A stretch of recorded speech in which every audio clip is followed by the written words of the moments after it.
Make sure that Okay, we're on to and I want to do it outside the so we'll be finished about 2:45. I have to do a web link to the city. Yeah, and don't let me forget that.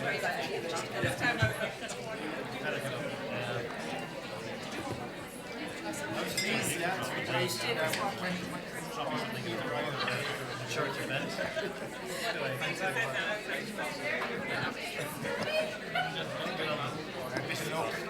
My money spider, I let him out.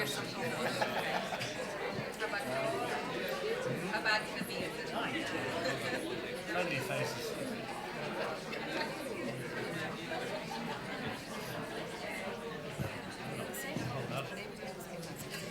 I just say that when I came in there, that's the same. Even the term visual harvesting. Okay. Welcome back, everyone. Well, yes. Great, thanks, Michael. Welcome back, everyone. So I hope you all enjoyed the presentations, the paper presentations and discussions this morning. They've given us all, I think, lots of food for thought. So continuing in that vein, this session is going to be a panel discussion. And we have 5 panellists here. I'm going to ask each one of them to introduce themselves to you. And we've got some questions for the panel, and then I'll open it up to the floor in terms of anybody who has any specific questions that they might like to ask. So I might ask maybe Meg to start, just to give us a short introduction to each individual on the panel. Thank you. Hi, I think I've met everybody almost this morning. Meg Benke, I'm at Empire State College in New York, but also have an affiliation here with Waterford Institute of Technology. I'm very pleased to be here. Hello, I'm Mary Lyons. I'm Director of Innovation with Solace, and I work with the Education Training Boards, all 16 of them around the country, and other further education and training bodies and agencies to enable innovation in the sector and to support capacity building of the staff who work across all the different services and programs offered through further education training. And Edmund Connolly is my name. I'm the manager of the Southeast Regional Skills Forum. I'm funded by the Department of Education and Skills out of the National Training Fund, and I cover the Southeast region. I'm one of 9 people in the country, and my role, I suppose, in a nutshell, is to work with industry in the region to understand their skills and training needs, and then to link in with higher and further education to work on new and improved solutions to meet their skills and training needs. Hi, I'm Reverend Trevor Sargent. I'm here because Helen grabbed me as I was walking by her house. But very glad to be here. And I suppose I'm a Church of Ireland curate in Tramore, but I would have, I suppose I've known Edmund from a previous life when I was Minister for Food and Horticulture, and before that I was leader of the Green Party, and before that I was a primary school teacher. So I'm still learning as my life goes on in a new way of life, but with very huge similarities with pastoral care down the years. So generally, I guess that's enough for the moment. Thank you, Sir. I'm Donna Tilson. I work for Sun Life, based here in Waterford. I'm from Kilkenny originally, but probably been in Waterford now longer than I lived in Kilkenny. I manage a team of 50 people across the US and Ireland in data. And also, a couple of years ago, a group of like-minded people asked me to join what's now known as Crystal Valley Tech. And so the mission of Crystal Valley Tech is to support and promote tech in the southeast. So that's me. Great, thanks very much. As I said, I have a couple of questions here, and happy to open it up to the floor there, but just maybe to get the discussion going. First question that I have might be, and I'm saying Donna, maybe, and Edmund, but please, everybody, come into this. We have in Ireland at the moment almost a full employment market, and I'm just wondering, how can we encourage learners to return to engage with education?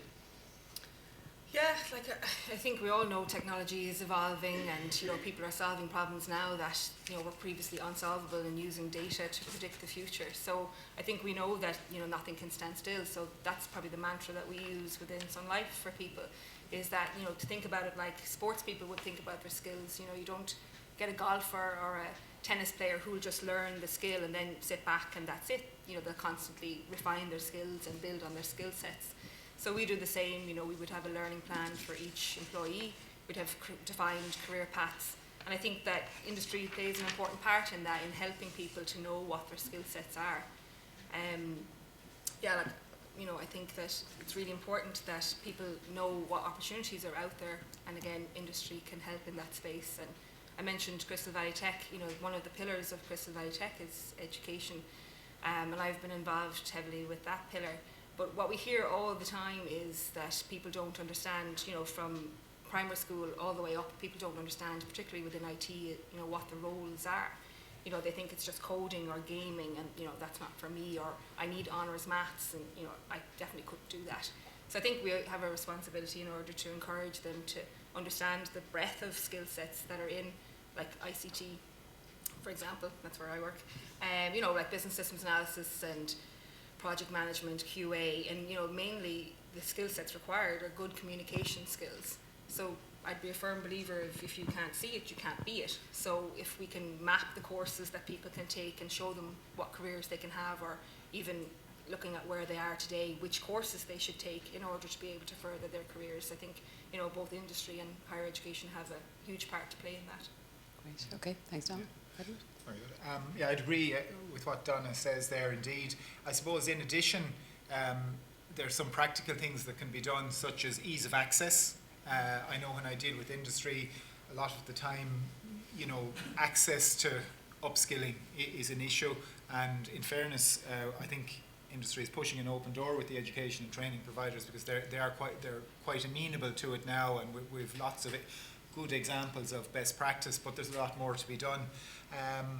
I think also there's a need to actually promote the opportunities in a positive way to staff. So, for example, some companies in the southeast have been great, where they've organised a day and opened their doors to the education and training providers and facilitated the staff in that company or in that location to just meet and talk about education and training, and ask the detailed little questions about, look, it's 10 years since I did something, or my qualification was in the UK, and all the little questions that are barriers. So I suppose it's that opportunities to engage with staff.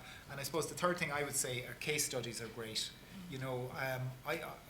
I kind of learn graphically in pictures, and if I can see, as you say, if you can't see it, you can't be it. If I can see someone who has done that and say, yeah, God, I could have a go at that. So I think case studies are great as well. Okay, great. Anybody else want to come in? Okay, Trevor. I just briefly say that, I should say full employment, but there's an intergenerational challenge as well in the terms of the type of work, because not all of the work that's been done at any one time is going to continue to be available. And so that there's a need for, and I call it a literacy. At this time, I have a keen interest in the climate emergency that is very stark and very overlooked in much discourse, partly because it's just too much to handle maybe, and therefore if you ignore it, it might go away. And the sad reality is that the level of literacy that we have in relation to energy is abysmally low. So I just feel that for people working at this time and this generation, the decisions that we make on how we get from here to a low energy type of life require literacy. And we have literacy in terms of reading, which is a big part of, obviously, education. But literacy in relation to energy is sadly underdeveloped. And I do think that's a level of training which is interesting and which is relevant and which would prepare people to make career choices and spending choices that would help their children to have a life. Okay. Anybody want to add? Nuala. Right, but we really get full employment, but not for young people. The latest National Skills Bulletin found that 12% of young people between age 15 and 24 are unemployed. And where they are employed, they're more likely to be employed in entry jobs. So what can we do? Oh, sorry. What can we do for our young people who seem to be falling behind, and are we looking at a lost generation, and we'll be dealing with other problems down the line? Okay. Okay. Anybody want to? Yes, I'll just talk about a new initiative that has been introduced by Solace in conjunction with the Department of Education and Skills, working with the Education Training Boards all around the country. And it's called Skills to Advance. It's designed to reach the kind of people you're talking about, people who are in the workforce. We have about 1 million of them in the workforce. About 43% of our workforce have a level 5 or less qualification. And these cohorts of people, they can be young people like you're talking about, they could be graduates who missed out on a career foothold during the recession in particular, now working in the gig economy, in retail, precarious work. Or they could be people who are working in on assembly line work or in frontline care work, and they have not had any development since they left school. And many of them have been doing the same job with very few formal development opportunities. Others have had some development on the job, but it hasn't been recognised. They didn't have recognition of prior learning services available to them. So then they find it hard to move to other kinds of work or to progress within their sector. So this initiative called Skills to Advance, you might have heard it on the radio. We've had it on national radio, local radio. We have digital assets on Facebook, LinkedIn, made available to all the ETVs, and it's just starting. But I think it will create a major new opportunity for people who are left behind, mightn't even realise that they are. We've been doing focus groups with all these cohorts of people, and they have very little awareness of their vulnerability in many cases, and very little, indication of the career paths that might be out there for them. So I think it's going to be a real piece of work for all of the education providers, higher, further, private providers. There's so many of these people to be serviced, and they're a whole new cohort for lifelong learning. So I think it's going to be quite different over the next few years as people become aware of the fact that they need to be able to adapt to change, whether it's work process change, whether it's change in markets, diversification of markets because of, for example, Brexit or other externalities, or whether it's because their company is maybe withdrawing from their Irish base. So I think there will be increased awareness, and it's very important that the services are there, the information services, the training and development provision, the recognition of prior learning, which can meet the needs of people who are working. Because remember, they will be working, they need to survive economically. So the question is, and I think we were talking about it earlier, Edmund, how do we make flexible learning and development opportunities that suit people who are actually in the workplace, but as you were saying, are potentially quite vulnerable. Okay. And that leads really nicely into, because one question that we were wondering about was, how do we make lifelong learning more inclusive, particularly to those who have never had an opportunity to engage in lifelong learning? And that's across the whole spectrum, I think, further education and higher education. So does anybody want to talk to that? Yeah, it does lead nicely into it, because I was just going to say, it's really interesting, that programme, because I think it will come back to how we communicate with them as well, because we've had experience of going out to schools or having interns in the office, and it's all about social media, and if they want to be on reality TV or they want to be YouTube stars, but it's how we speak to them, how we sell, the careers, and how we get through to them, I suppose, that they could be a lost generation. So I think there's a lot to be done there. Okay. And maybe if I may just comment on that, in terms of inclusive, that we also have identified, and Mary has alluded to it, there are a lot of people in particularly manufacturing type employment, which is one of the bigger sectors of employment, particularly in the southeast, for example, where people are highly skilled at their jobs. Typically, there's a lot of them would be sort of my age, I suppose, over 35, a good bit over 35. Surely not. But may not have had the educational opportunities that they're now working hard to give to their own children. And we need to engage with those people. And for example, with support from Solus and the ETBs, there's a new program called Explore, whereby, and it's an interesting model whereby it's you get a group of people in a company, 3 or 4, and it's a facilitated learning. There's no exam, because that's actually a barrier to these people. If there's an exam, we won't do it. We give them a laptop, and they learn digital skills, but they learn communication and teamwork, and they do a project. And the feedback has been tremendous, absolutely tremendous for the people that participate in. And the number one benefit has been the building of their confidence, and the progression rate on to further bits and pieces, we'll call it, is tremendous. It's over 80%. Yet they're a very hard cohort of people to engage with. They won't typically put their hand up and say, yeah, I want to do something. They feel that, not for me really, but if we can coax them and coerce them into doing it, there's great benefit. So that's certainly one group, but there are many others, and I think the answer really is kind of targeted, appropriate programs for whoever is maybe that bit marginalised. And I don't label or categorise people. It's not they're no different to, anyone could be marginalised. You could be in a very well paid job and not realise that you're for some reason or other you're being marginalised. So I think we need to keep an open mind and flexibility of just keep an open mind. Education training providers, I think, is a great way to approach that. Okay. A couple of things that you've mentioned there that picking up on some of the concepts that Meg talked about earlier on, RPL, in terms of opening up access to lifelong learners, RPL, but also that whole looking at how learners need to be scaffolded in and what we can do in education, be it further or higher education. Do you want to say anything more about that, Meg, just in terms of maybe breaking down the barriers and opening up opportunities? I think it's very interesting what my colleague identified as group activities related to getting people back into. Recognition of prior learning often is based on an individual approach, but what you're talking about is scaffolding by bringing people into a group, getting them talking about what it is they're learning, what they hope to be learning.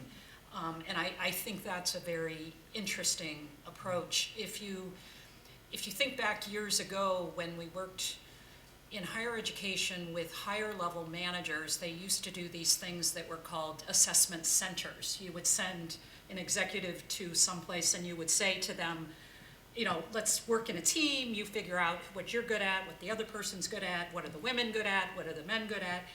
But what you're describing is workers at a different level of the organization and trying to get people talking about the skills that they already have, and that validation of the skill that the person has in the workplace and transferring that over to higher education is really important.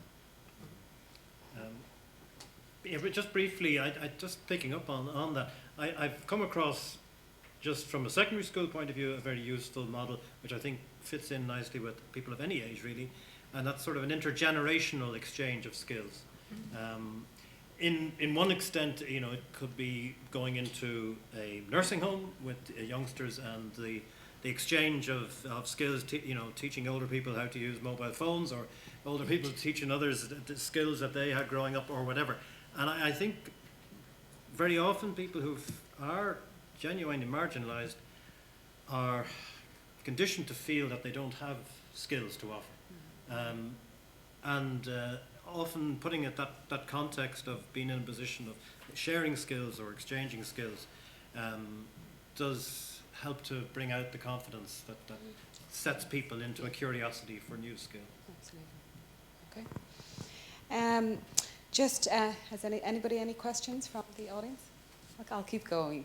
And these are just random. I'm not going in any particular order, but we talked a lot about technology.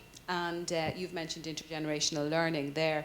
I'm wondering how do we bridge the technology divide for older learners? Because as our demographics are, what we know in the next number of years is that we will have higher life expectancy. We will have older learners coming back into all levels of education. So wondering, how do we prepare in education, in higher education, for that? Anybody want to? Nobody wants to take that question. I think, how we're doing it in further education and training is that we're having as a principle that we will integrate digital skills development Okay. with any functional or technical skills Okay. development, and also with transversal skills. So, in the past you might say, because you're doing a micro piece of learning, or will we just focus on that. doing, we have to learn this skill. But we're setting it as a principle in the design of learning. I think that's where you have to start. Okay. Because the needs are very well researched internationally and nationally, that we need, anybody in any job needs that range of skills. We need to be able to communicate, as you're saying, we need to have the technical proficiency, and then we also have to have the digital competence to be as efficient as we can be in the modern workplace. So there's no point trying to look at those separately. Really the best practice is from the beginning to integrate all of those elements of development in design, and then no matter how small the chunk of learning, no matter how preparatory or advanced the learning step, that we are mindful of all those elements of development and how we can integrate them. And it's quite challenging for learning design. It means that, in terms of universal design, it's very much a core concept, but that isn't necessarily universally accepted. So in a way, it's not just about what we do in terms of the offer, it's how we offer guidance and information for adults who can make their own choices. It's how we make the learning flexibly available through different modes, digitally, maybe face-to-face, blended learning online, all these different modes of learning. But it's also then, particularly in how we design the learning once it's being made available. And then to obviously review that and see how, making sure that we have individualized tracking and progress feedback, because we are dealing with adults. Sure. Okay. And you mentioned and you touched on some of the ideas that Meg talked about this morning in terms of opening up access using technology. You mentioned, I think, SPOCs as opposed to MOOCs, which are online private programs. But for us in education, what are the key considerations that we need to have when we're considering designing that kind of program? Using technology so that it's accessible to lifelong learners? I think, when Mary was talking about how you integrate the technology in what we do, I think that's really important. And I think we need to connect to the learners in topics and areas where they're interested in smaller pieces to ground the experience, and you think about older learners and, all of you, connected to genealogy. I mean, my mother who, never used technology, but because of genealogy is an active, engaged person with that. In the agriculture sector, you find people who might not have historically, but are now driven to the work because they need the tools in order to do their work. So, I think the way we can connect people to digital tools in their areas of interest, and then as they become more interested in exploring, then you end up scaffolding that learner into new environments that might be more complex for learning. But connect as much as you can to the immediate work that people have to get done. Okay. Just specifically in relation to older learners and technology, I mentioned that Explore program again for people in manufacturing operations roles. Part of that program we decided, raised a lot of eyebrows at the time, but every participant got a digital device, either a laptop or an iPad. Now it cost less than €300, it was an entry level, but they actually got to keep it if they completed the program. And people said, you couldn't be giving people an iPad or a laptop. God almighty.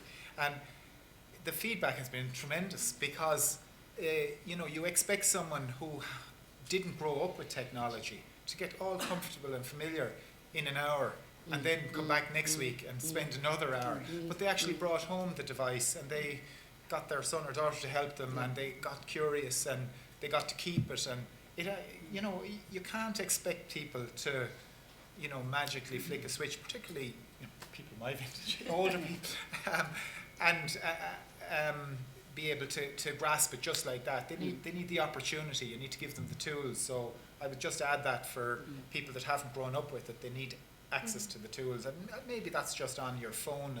Most people have a smartphone now, and I think it's quickly getting to the point where, as the younger people progress, they're comfortable with it. But you mentioned agriculture, and I'd be familiar with agriculture, and by its very nature, farmers are out and about in the fields, and they hate going into the office, and they hate switching on the computer, but they love the apps. Herdwatch, little app, you can, the calf is born this morning, you can register him, tomorrow you get the card from the Department of Agriculture, you give him an injection, not that you would be giving him too many injections, and you tag them, it's all done on the phone. Yeah. Brilliant. Yeah. All the registrations, and it's very practical, so Okay. it has to be Yeah. applied. Yeah. I think that ties back into what you were saying around the doing and tying that to it. I was at a conference recently where they showed how the drones were going out into the field, and they were able to measure the soil and measure the different minerals. So for the farmers, that was huge. They were adapting to that because of the benefit it brought back to them, and they could do a much wider spread, like the drone can travel, whereas they couldn't have done that by foot. So it's kind of tying it back to what people are doing, and then they'll adapt. Yeah. No, Trevor? I think the technological challenge for an older generation is there, and is not always easy in my experience, but it does also entail not losing skills, and a younger generation, to my mind, having grown up with technology, are often wanting when it comes to the art of conversation. And that's a critical part of any workplace. And being able to explain how the technology works and engage with understanding and misunderstanding and work through it is a big part of, I think, technology being at the service of people rather than the other way around. And that's another benefit of that intergenerational approach, which I think needs to be, for all sorts of reasons, developed, partly to ensure communities stay together and we don't become individualized to the point of thinking that we're all independent republics. Thanks, Trevor, and that's led really nicely, because my next question was kind of how we balance the conflicting needs of the individual to what industry needs from a lifelong learning perspective, because in Ireland at the moment we have a lot of, as we all know here, national funded programs to encourage people to re-engage with education with a very strong economic imperative, if you like. So it's reskilling people to have more productive jobs. But that's often, or possibly sometimes, not what the individual wants. And we know that in lifelong learning, learner motivation, our own intrinsic motivation to return to learning, is probably one of the key ingredients to us being successful at what we're learning. So I'm just wondering, does anybody have any views about that? Balancing the individual needs versus what's being, I suppose, advised and what is part of our national policy and strategy. Or is that too long a question? I talked a little bit about this morning, and actually there was a very good presentation in this session I just went to on career planning, career counseling, and how we advise people, particularly young people, about their pathways. And I'm a firm believer in experiential learning. And the question that came up earlier in this session today was how, if younger people are in lower skilled jobs, how are they going to develop into understanding what the future is in the future of work? So the more that we can create opportunities for people to be trying out various occupations and advance in what we do. Some of the reports I've been reading lately in the United States are showing that, the job challenges are really at the very young and at the very old. And the opportunities for people to move out into the next layer are more challenging. So I think we're going to have to work harder between industry and education about how to help people to transition from sort of that one stage, if they don't get into an education pathway, into the next. So I thought it was a good question that came up earlier. And I don't know that we have great pathways. I hear some here that are helping, but we need to work harder at that. And actually, pathways will be one of the major pivots of the new further education and training strategy that will be unveiled in January. But it's one of the key. Skills is another, but the pathways, the two, as you said, are totally linked. Yeah. And for people to really identify, and people change their jobs, they're going to have to continue to develop their skills all through their life. And I think people have to have that opportunity to explore options while they're doing even a job. What other options are there? And also about not necessarily linear progression, but transversal progression, so that people can actually see how their skills, that part of it could lend to another job at the same level, but in a different domain. So we need an awful lot more information about jobs and about how work is changing. And work is changing at the level of the task. All the research shows this. So it's quite complex to be able to help people then find pathways. You have to go down to the task level, and really then it comes down to analysing people's skill sets. So people it's almost becoming the new literacy for you to be able to understand, what you have to offer, what you have learned and what you've yet to learn, and then the potential offered up by your particular leanings. If you have a particular interest in IT, you have a particular interest in communications, what are the avenues? And there are new avenues opening up. So the question is, how do we maintain our literacy about jobs as educators, as education and training policymakers? How do we create information sets that don't become dated? I suppose just a couple of things occurred to me, and they were raised in some of the sessions earlier, and indeed this morning, these ideas of micro-credentials, digital badges, recognition of prior learning. I think they're really important mechanisms and tools for the individual, because there are so many people that have tremendous skills that aren't really, they're certainly not formally recognised, which is a pity, but it gives them currency if they are. And I saw there was a study there in recent times, I can't remember whose study it was, but it was in relation to what motivates people in employment, and the number one was a sense of learning and development. So I think by and large individuals do see the value, and just on a practical level then, and I think what's very useful, and I'm seeing it happening, there's some great examples here in WIT where so there's a master's program or some sort of a program, but it's made up of a number of modules, and the company wants the individual to be upskilled in a specific area, so they can do that module, and that's the motivation initially for the company, and the individual does that or those few modules, but they're on a journey then to an award, and that's the motivation for the individual subsequently. So there was a time when you could only do an MBA or a full higher diploma or something, which might have been too much to bite off for the individual, and indeed the company mightn't have been entirely motivated either, but being able to break it down modular, and I think is a great way to create opportunities for people to start the journey. Okay, I'm going to start wrapping this up because I'm conscious that we have a web link that, but maybe I'd like to throw it out to see, does anybody have any questions for any of our panelists here? Not yet? Okay. Well, I want to sincerely thank our panel, and thanks for all your contributions. It's given us more food for thought. I'd ask you to maybe just stay seated there for a minute. We're going to try and do, I'm terrified at this point, we're going to do the web link now with Leslie. So we have invited, she's a colleague in the US. She's been over to Ireland in recent past, in the last year or so. I'm going to see if she's here, and we've asked her to consider. Leslie. Leslie, hi there. Good afternoon. Hello. How are you?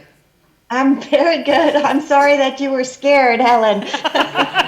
I know, and I I'm thought a little scared about being so big on the screen.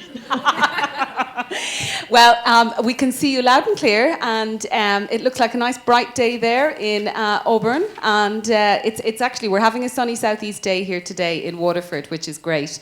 And we're having a great conference. We've just finished our panel discussion, so I was wondering, did you have an opportunity to listen to some of the concepts and themes we were talking about? Yes, I did. Thank you so much for letting me be a lurker. Okay, great. And listen to your esteemed panel. I heard a lot of good information, and I can build on some of those ideas and share with you. As I'm sure that Dr. Benke can also do that too, in terms of the American perspective. Great. Okay, Leslie.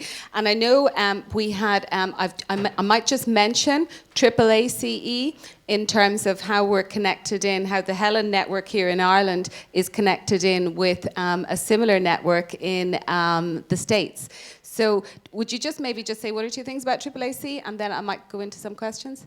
Absolutely. All right. So I previously was the director at large for AAACE, which is the American Association of Adult and Continuing Education. It is an organization that is dedicated to helping provide leadership in terms of adult education and professional development. We work with unifying educators in terms of communities of practice and advocate for different types of public policies and things like that. My role as director at large was to connect with other organizations like HELLIN, UALL, which is University Association of Lifelong Learning. I can see Rob Mark out there, and several others, in terms of developing collaborations regarding different issues and concerns in our field. Great. Okay. Thanks very much, Leslie. Do you want to start with maybe just kind of, do you have any general thoughts or comments based on what you heard today? Yeah, You heard so the panel talking about? Yeah, I heard some many great different things, but I heard several things: skills, pathways, and awareness. Skills, pathways, and awareness. And I think, as adult educators and leaders in our field, right, we can definitely take charge of where the conversation is going. And I think that's what you're doing with this conference, right?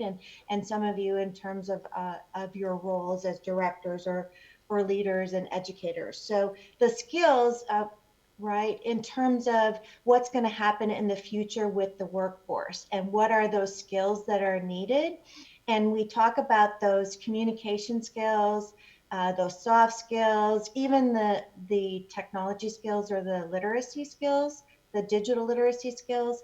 But I think that we can really look back to the idea of what are those power skills that are necessary in terms of any job, and what we talk about here or in our program is really developing the critical thinking and problem solving skills. So you can move the student from one level to the next, right? So they understand how to think and move forward on their own. So there's a new term out there, rather than calling them soft skills, they're calling them power skills, right? Power skills rather than just communication skills. Okay. And then the other idea was these pathways. What are these pathways? And I think the idea is that how do we develop these pathways? And I heard several of your panelists talk about we can't work alone, right? So we have to work with different types of organizations, not only industry, but also different types of educational institutions, and even in our case, we call it the K through 12, right? The primary education, in terms of where are those students going and what are the best pathways for them into those different types of jobs. So I think that's important. So skills, pathways, and then I heard awareness. How do we get that message to those people about those different types of opportunities? And I think that is probably the most difficult conversation. I heard some unique ideas about how we share that information, but the most people have smartphones, right? They have some technology devices. And so if we can maybe look to that idea in terms of how they get their information through different types of social media, and then again, working in collaboration with other organizations in terms of sharing that information. via Great. the internet. Okay, So I great. heard those three things. Thanks, Leslie. That's super. Thank you for that. And I'm just wondering, we've kind of talked about lots of different themes here today, and the overarching theme is really kind of what are the main challenges facing us in higher education in terms of opening access and making lifelong learning a reality and an option for anyone who wants to engage with us. Do you have kind of parallel type challenges in the US? Are you seeing similar things to us? And maybe, do you want to talk a little bit about that? Yeah, I think that the higher education institution here in general, right, is really still focused on the traditional student rather than what we call the non-traditional student, or what we look as the adult lifelong learner, right? So they have practices, policies, missions set up for the traditional student rather than the non-traditional student who is perhaps a full-time employee, who has parenting and other role duties, right? Who's been a veteran, who only wants to attend school part-time. And so it's very difficult for these higher education institutions to set up and change their policies, even in terms of admission, right? What do you need to be admitted? You have to have this application and 3 letters of recommendation and a GRE score and whatever those policies are. And so that closes the door for some people, right? They become very afraid. And so the idea is, okay, what policies and procedures can we change in terms of admitting these people into our different types of programs? And so another area is,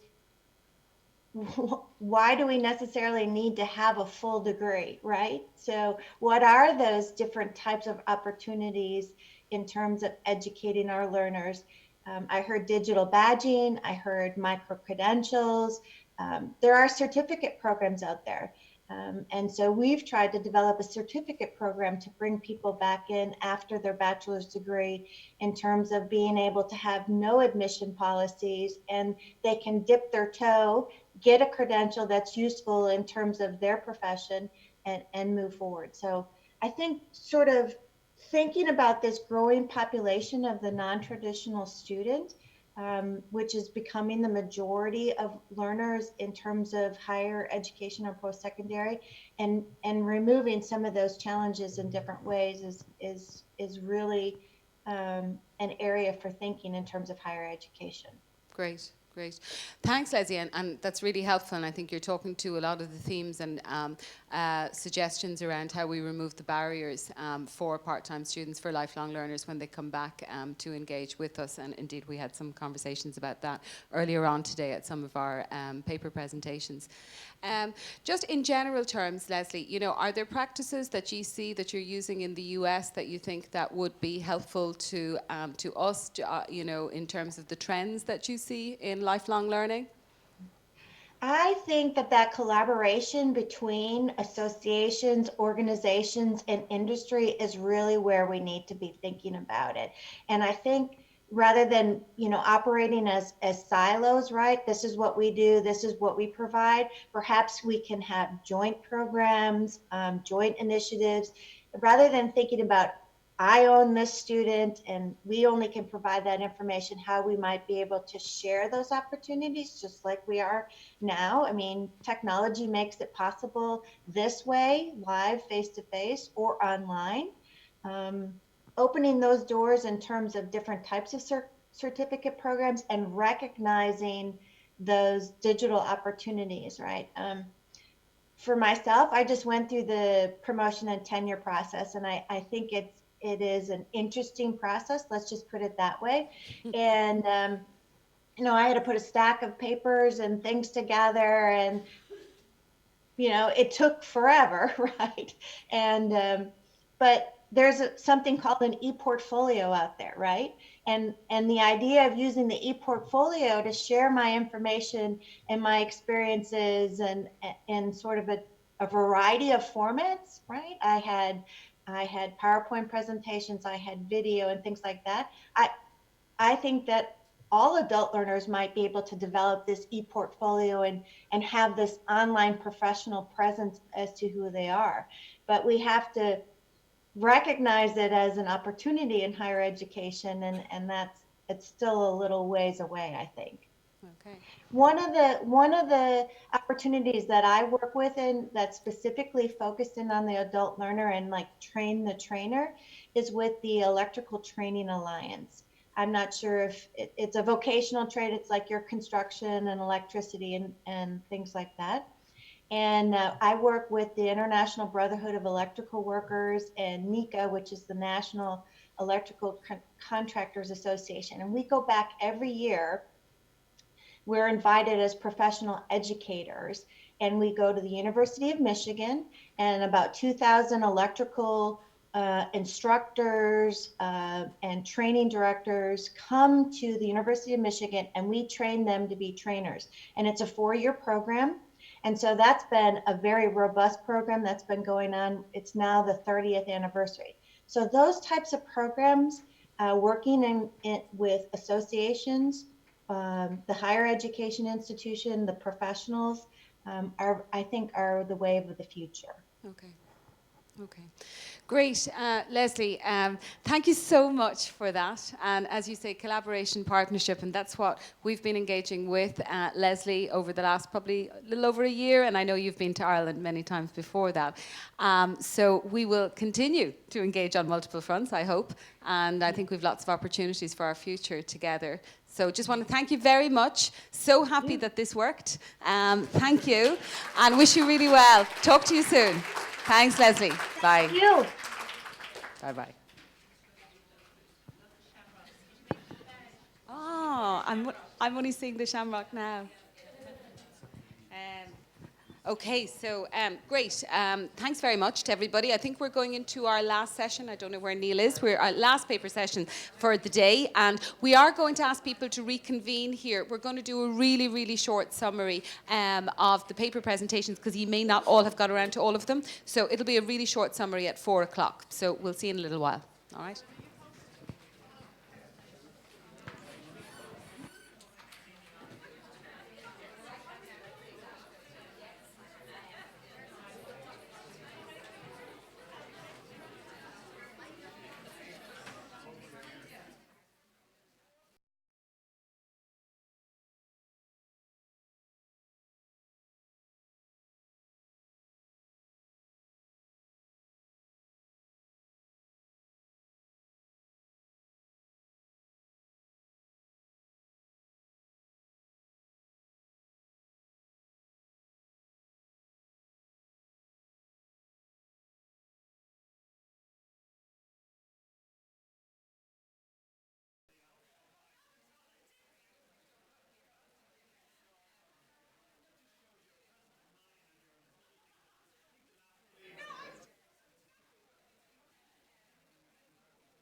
You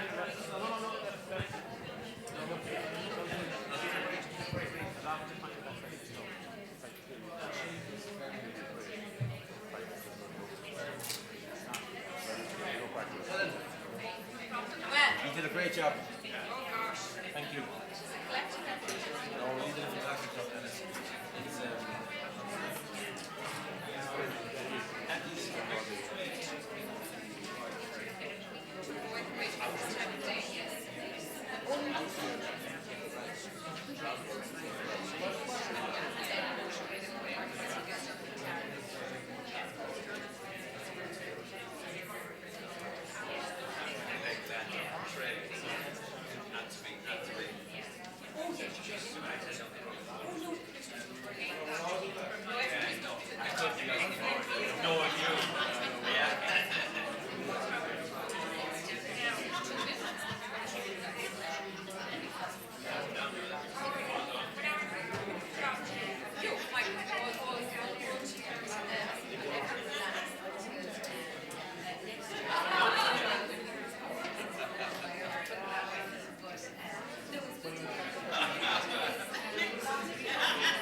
I know when I came here today.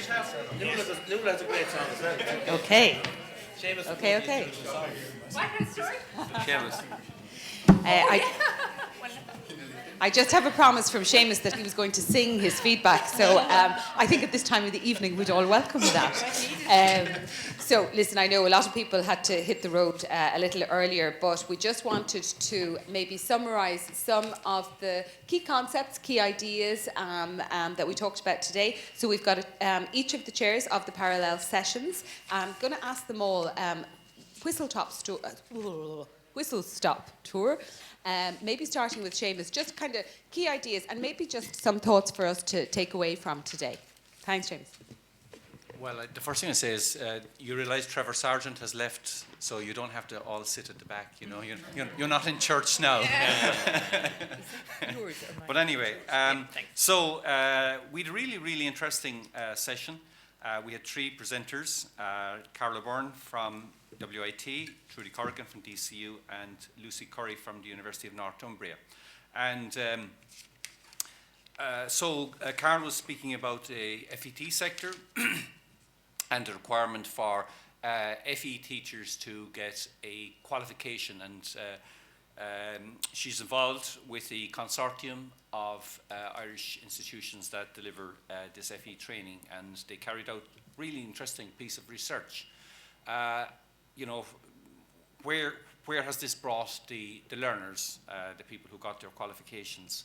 And obviously I'm not going to go through her whole presentation, but some things were, for me, were interesting because these people were required to get a qualification at a certain level, but there wasn't any quid pro quo in terms of career progression or salary increases or any sense of, I suppose, something happening in terms of their esteem or their roles and so on and so forth.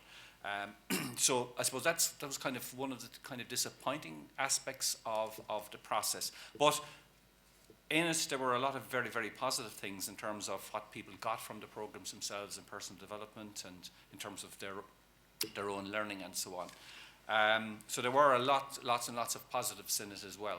But that was probably an aspect of it that was not great. Now, Trudy was the next one, but I'll just go to the third one first because I think there was a very strong connection between that and what Lucy was talking about from the University of Northumbria, where she was looking at early years practitioners. So it was, somewhat similar. And again, the same sort of pressures or pushes, I suppose, for professional qualification and professionalization and so on and so forth. And looking at, I suppose, the process there. And some of the same kind of things were coming through in terms of recognition of the profession and what it was doing for the people in the profession. But what was really interesting from there was, I think, was the whole approach and where they were taking the kind of using APEL as a way of bringing people into the process. But the learners were, in my understanding, driving the process, and they were plotting the learning journey for themselves over a 6-year period on a bachelor's program.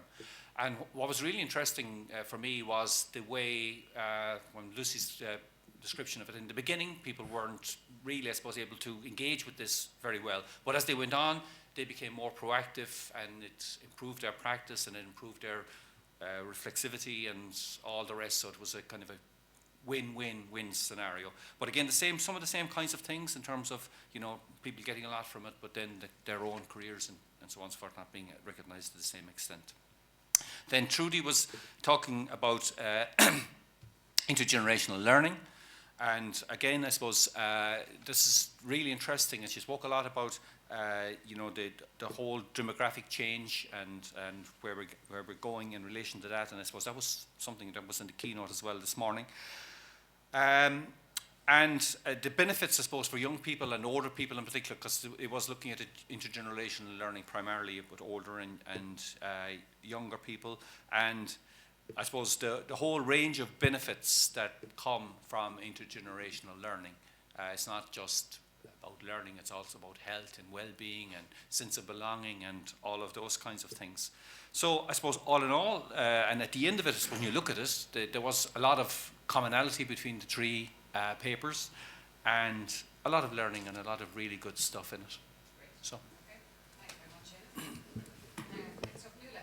Great, so thanks, Helen. So in the workshop I was involved with, we had some discussions on the policy, practice and innovations in lifelong learning. So we had 3 presentations. The first was from Sinead Hyland from Maynooth University. Sinead was finishing up on an Erasmus Plus project which had lasted for 2 years, and it was she explained to us that the whole idea of the project was looking at tools and policies across a number of European Union countries who had in the whole area of adult education, and it was to scope and to identify best practice in a range of policy areas. So the project culminated in a website, and it's probably worth looking at if you're interested in what's actually at a policy level, and if you've any areas where you're kind of designing or developing policies. So it's so it's www.projectcreate.edu/toolbox. So her advice was that it was really for policymakers and program managers who were looking at new developments or new policy areas in adult education and adult learning, and you wanted to see what was happening in other countries. So take a look at it, lots of good tools and a good starting point for best practice. And they'll be hopefully seeking further funding for the project and implementing it further in terms of developing communities of practice going forward. So that was Sinead and her project from Maynooth University. Second presentation was from Greg Larkin, who is with the University of Limerick. Greg is on a 2-year HEA Innovation and Transformation funded project, and it's looking at how we engage industry practitioners in the delivery, the design, the development and delivery of our education programs. Greg outlined at the moment that there's probably a little bit of ad hocery in terms of how we are recruiting and supporting industry practitioners in our development and delivery of courses. And the idea of the project is to develop a framework to look at a couple of key areas where this is only sort of 6 months into a 2-year project. And at the moment, there are a couple of gaps already identified, and I'm sure a lot of you in the room can already name some of them.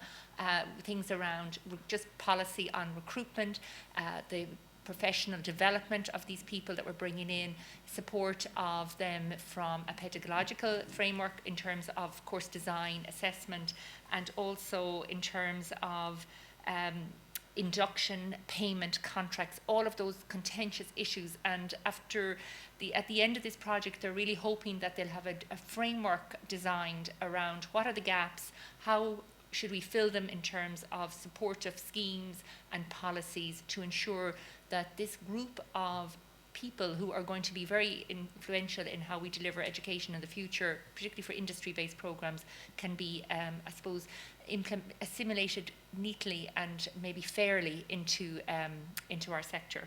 And finally, we had Dr. Sorcha O'Toole, and Sorcha is with GRETB. She's based out in Letterfrack in County Galway, and she was doing a PhD study, and she developed a community of practice on the whole area of feedback. So she brought together some part-time and some full-time tutors in her ETB, and she asked them to come together around the whole topic of feedback and looked at ways in which they could handle feedback in a couple of strategic ways in the classroom, and then assigned a time each week where they would actually discuss how it was going for them, what was the learning, what was that professional development piece. And so they got a lot out of it in terms of an opportunity, just to meet each other and talk about topics that they didn't actually have an opportunity normally to talk about. And particularly, and linking up with the previous presentation with Greg in terms of industry practitioners, it was the first kind of step on the way to identify that this group of people really do need professional development, and the community of practice approach on a topic, in this case it was feedback, is actually a great example of how we can support people in the future on other topics that might be of interest but definitely of need in terms of developing a professional approach to adult education. So that was the three in a nutshell. Thanks, Nuala. Michael? Okay, good afternoon. The three, I suppose the theme we had was one of social enterprise, we had guidance counselling, and we had the whole idea of recognition of prior learning. And the first presentation was from Mary Fenton here, Dr. Mary Fenton from Warford Institute of Technology. And Mary, through her presentation, introduced us to the social enterprise concept of the third sector, right? And looking at the third sector, what Mary basically was establishing was saying that we need to look, I suppose, at how we as a society can actually start to rebuild our societies. And what kind of supports can we actually put in place to support these social enterprises, as it were. So what they did was they've actually held a conference on November the 8th, I think it was here in Waterford, and they looked at, I suppose, identified four different themes. One was visibility and buy-in, that the social enterprise sector needs to have that visibility and buy-in, and that we within the lifelong learning community need to be aware of it, right? And we need to incorporate it in what we're actually doing and how we develop our programs. The second was the whole idea of teaching, that in incorporating it, we actually teach the concepts of social enterprise to our actual students, whether it be full-time or indeed part-time. We must, I suppose, engage in the whole area of research, right? And that, you know, if we're going to support this social enterprise or this type of new society, we must look at researching into it, and of course we must engage in it, right, and engage with it. When we looked at the idea of, I suppose, the social enterprise and what we should do, it's a hybrid, right? And some discussion ensued at the end, looking at could we make it too formal? If it becomes too formal, right, will that dampen out the social enterprise? And these are questions, I think, which are being addressed. There were 4 outcomes also from the actual conference, and that was that we should look at the whole idea of having pathways to employment within the social enterprise sphere. That we have pathways to employment, and we heard the other speakers earlier on today, including the panel session, using this language of pathways. What are our pathways to employment for social enterprise? How do we support social enterprise? How can somebody who's into that space engage with that space and actually maybe deliver it? She also spoke about the whole idea of community of practice, that we should have common themes, common community of practice, create a language for social enterprises so they can actually work together and maybe even change and move across the sector. We had the whole idea of establishing a social enterprise, shall we say, leadership academy, again focusing on how we can lead the area. And finally was that we as practitioners in the lifelong learning sphere might look at creating and generating what we call, I suppose, applied postgraduate research in the area to support the social enterprise. It was very interesting, and it was interesting how that social enterprise theme, right, you can now bring it into the second discussion, And the second discussion then came from Dr. Lucy Hearn from University of Limerick. And Lucy introduced us to the whole idea of guidance counsellors, right? And in particular, she looked at what guidance counsellors do from the perspective of the adult learner within this lifelong learning spectrum. And when we listened to Lucy, it was interesting that we don't have a fixed, right, kind of career path anymore. It's kind of a non-linear career path. And if we take that as being the non-linear career path, how do we support the adult learner? From Lucy's research, we could see that a lot of the actual supports around that area is I suppose, targeting and supporting a lot of people in the lower socioeconomic groups. But some key trends were actually arising. Trends such as, should we say, counselling was a big trend coming across, that the people needed, should we say, not so much career support, right, but they needed more kind of social, societal supports, right? And you could see that a lot of the respondents from her actual survey were actually putting people to the HSE and putting people to counsellors, etc. So again, when you look at I suppose, what Lucy was showing is yes, there's a role for guidance counsellors, and that role, I think, is about supporting people in this non-linear career. But unfortunately, they're actually being, I suppose, sidetracked at times into other core areas which aren't their domains, right? And we had a brief discussion, I suppose, about the whole idea of ethics and, you know, the code of ethics, right? And I suppose some interesting questions were actually posed then in relation to the discussion afterwards. And one of them was, we don't tend to have guidance counsellors for those, should we say, supervisors or managers in industry, right? And the question is, you know, should they not have guidance or access to guidance counsellors as well? Why do we always focus on the lower socioeconomic groups? Maybe we should focus on, I suppose, this middle class group of people who could do with that support. Maybe they haven't got the funds to go to the career coaches, and career coaches is a new term, I think, given to a lot of them, but they're not within that guidance counselling all the time. So that was a very interesting discussion, which then led us into I suppose, a fantastic piece on shall we say, recognition of prior learning, right? Where we had some challenging questions, right, on RPL. Right, and the questions were, you know, do we really even need RPL? I know some people didn't like that question, but it was an interesting question at the end, right? But what was very interesting about that is, first of all, it was Dr. Maeve O'Grady from Warford IT. It's a Warford IT project. We had Dr. Zita Dooley from Warford IT. We have Laura Widger, who's also involved in that as project manager. And indeed, our own Helen Murphy is also on that presentation on PowerPoint. So I took all these down and said, my God, this is a real family affair, right? What they have done, though, is quite innovative, right? What they are doing is they're trying to actually identify a methodology for themselves within WIT, where the actual student may access their RPL, should we say, through an online, should we say, portal. And within this online portal, there will be a lot of kind of GUIs, as it were, in other words, graphical user interfaces, where the student can upload their CV.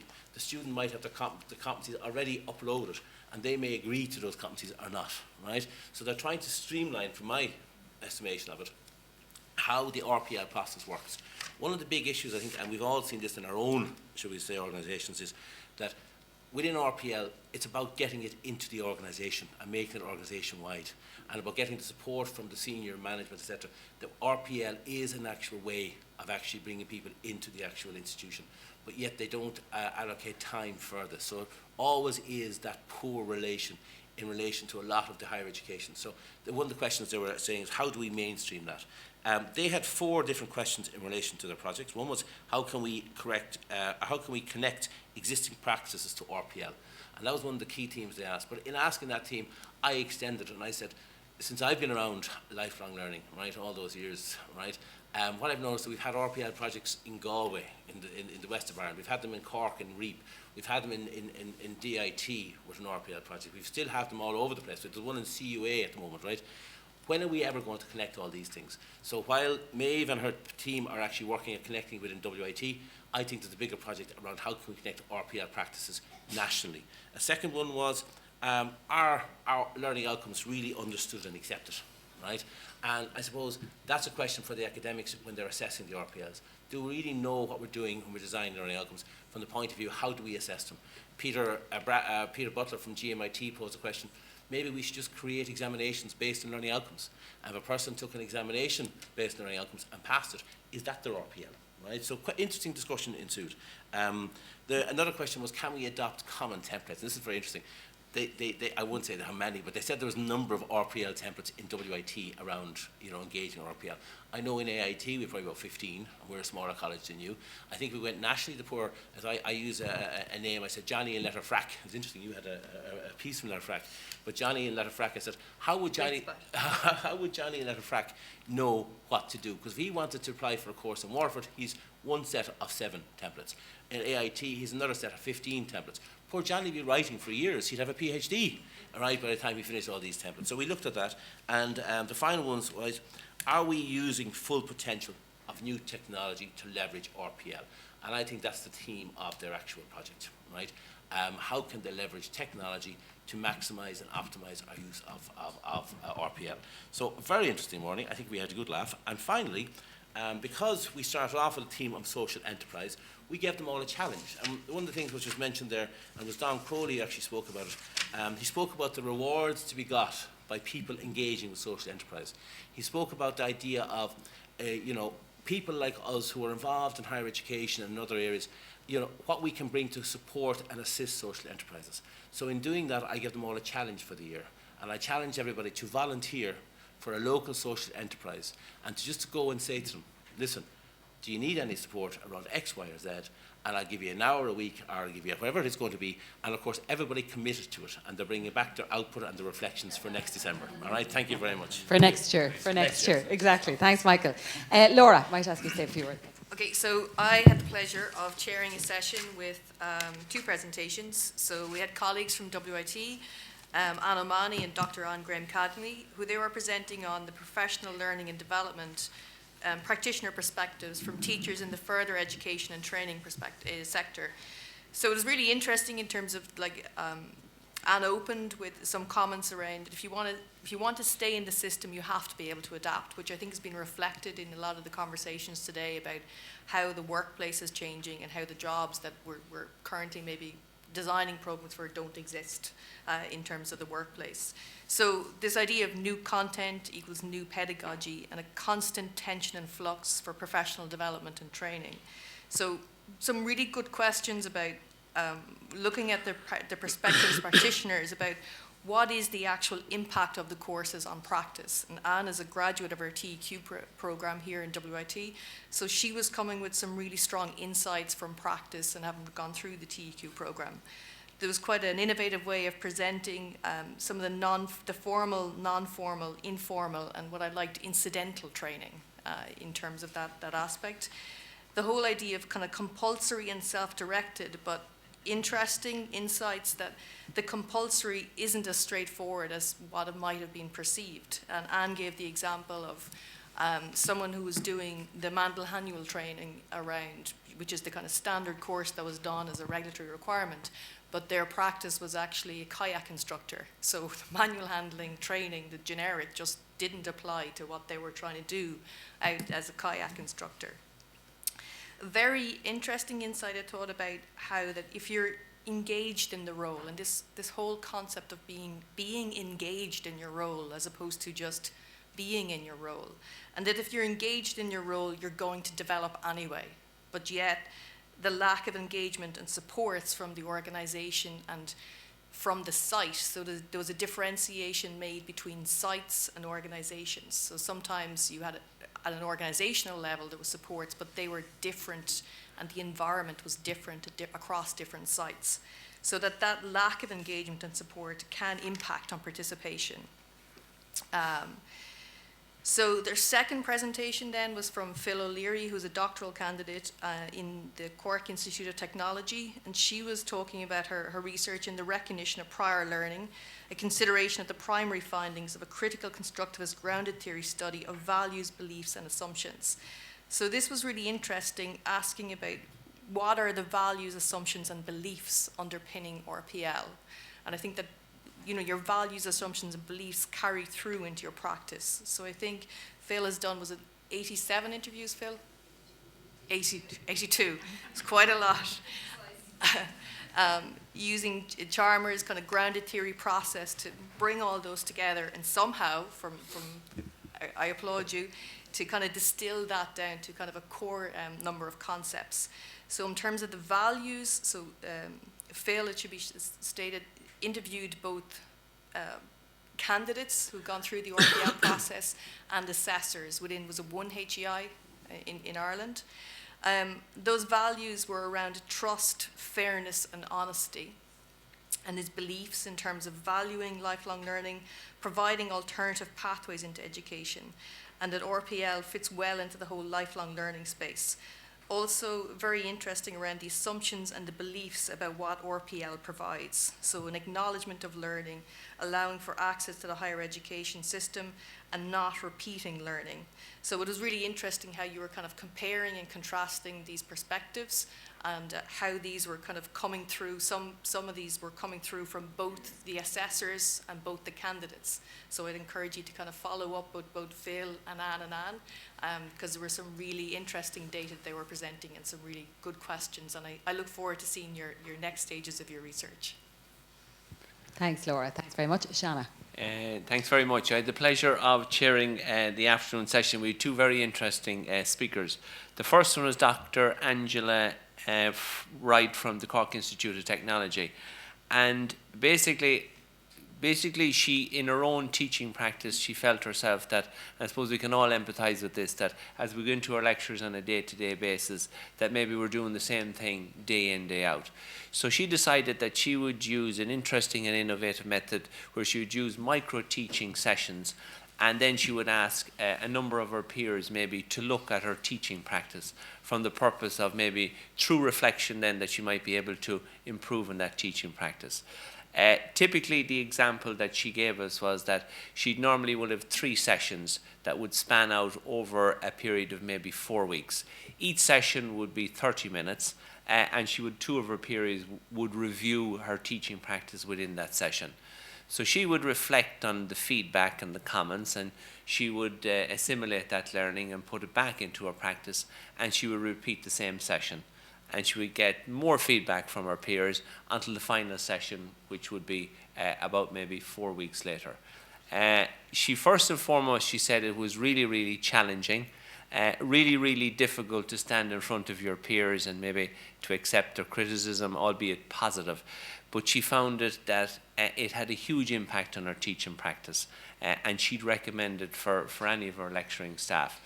There was an interesting conversation that ensued afterwards just around this notion of whether this element of CPD should be mandatory or should it be voluntary.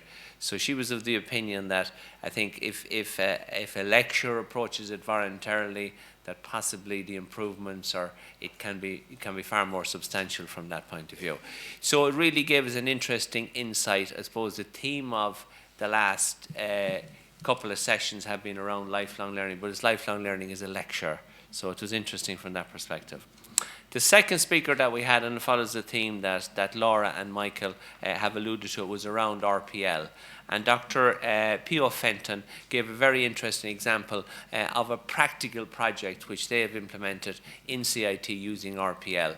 And it's around a 4-year degree for pilots.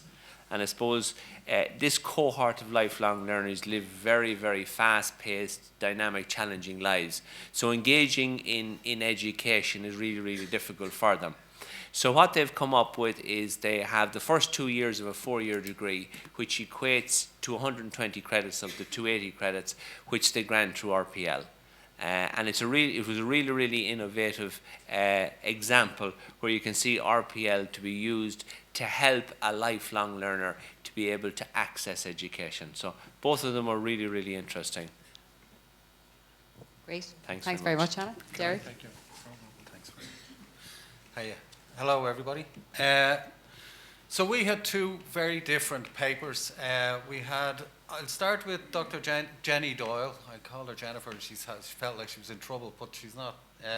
Jenny Doyle talked about diversifying lifelong learning in UCD by introducing a program of free taster initiatives. And it was really to widen the cohort of adult learners that they get into their part-time courses. So it's an initiative that I think she has started up. It seems to be working very well for them.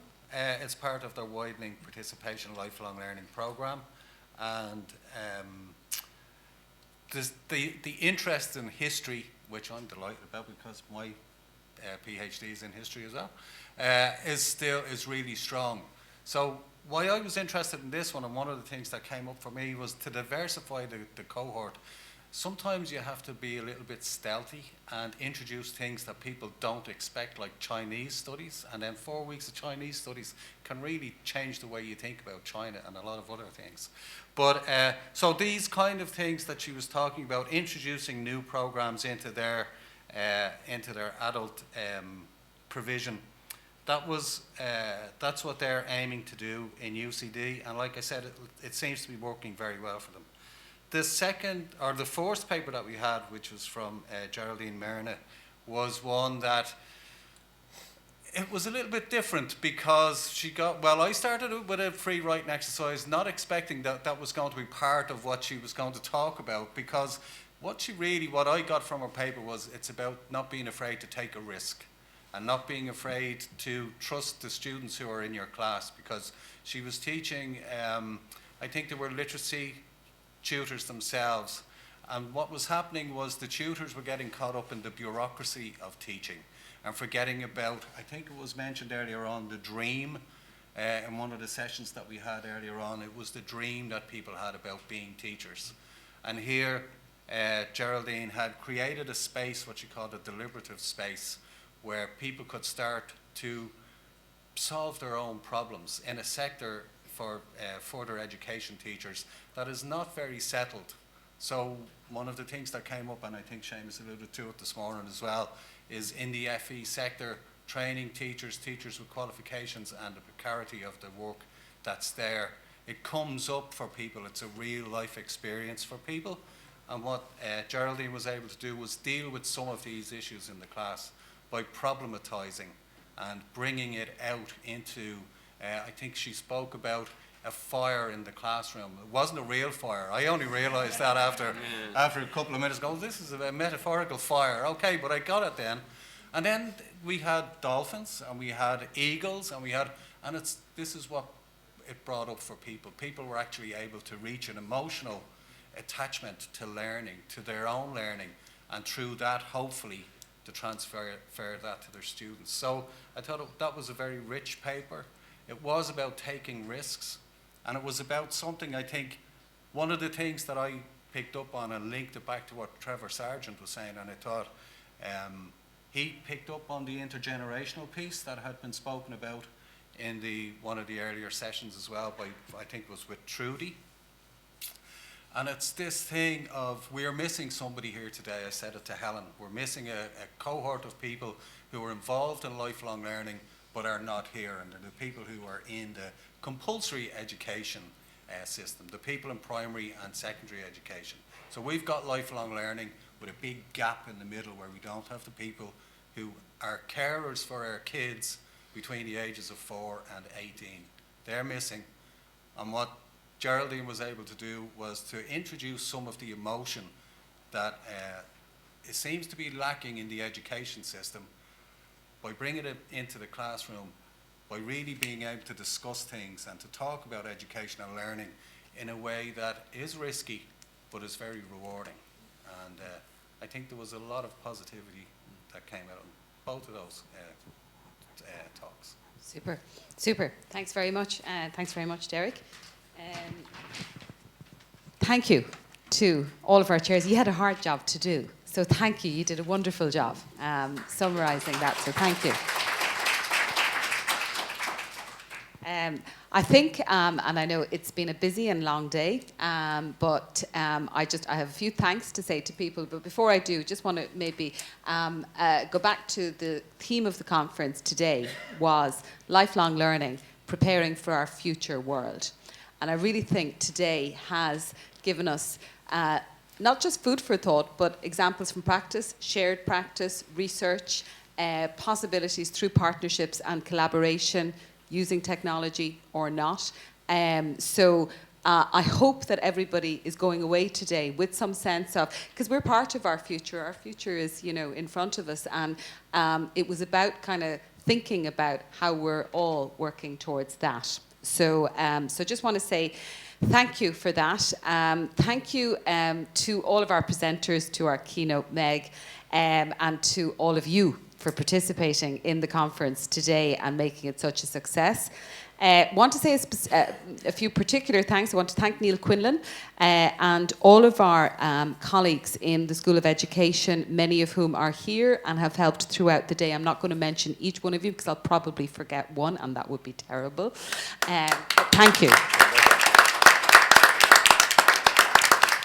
I would like to thank Cian and Stephen and all of our colleagues in the educational services who made that web link work, because I wouldn't have been able to do that. So just want to thank for that.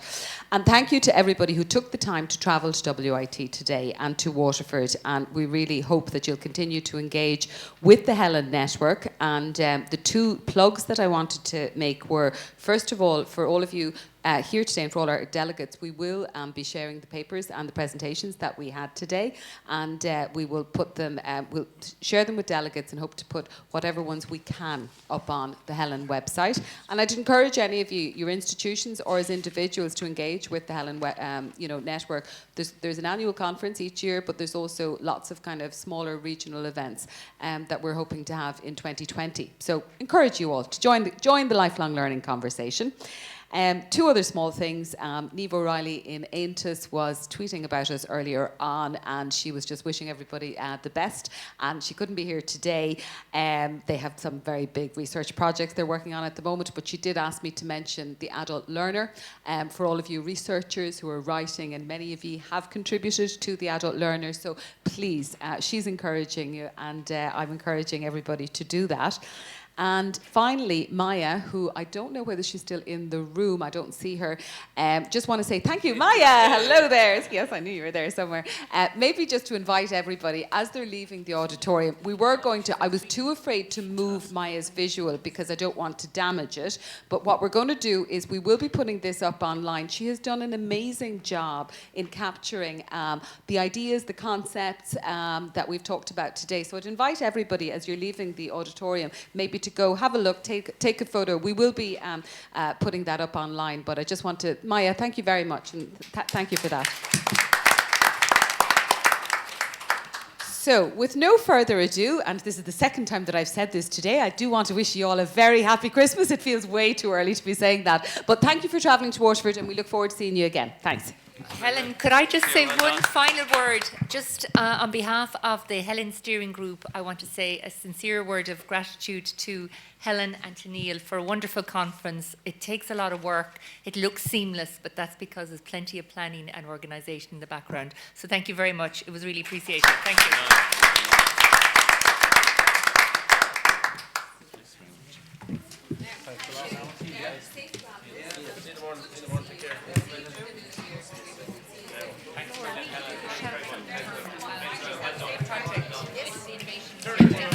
We're going to do something with HEI. So are we going to have a call or a chat? Or are we going to do? Yeah,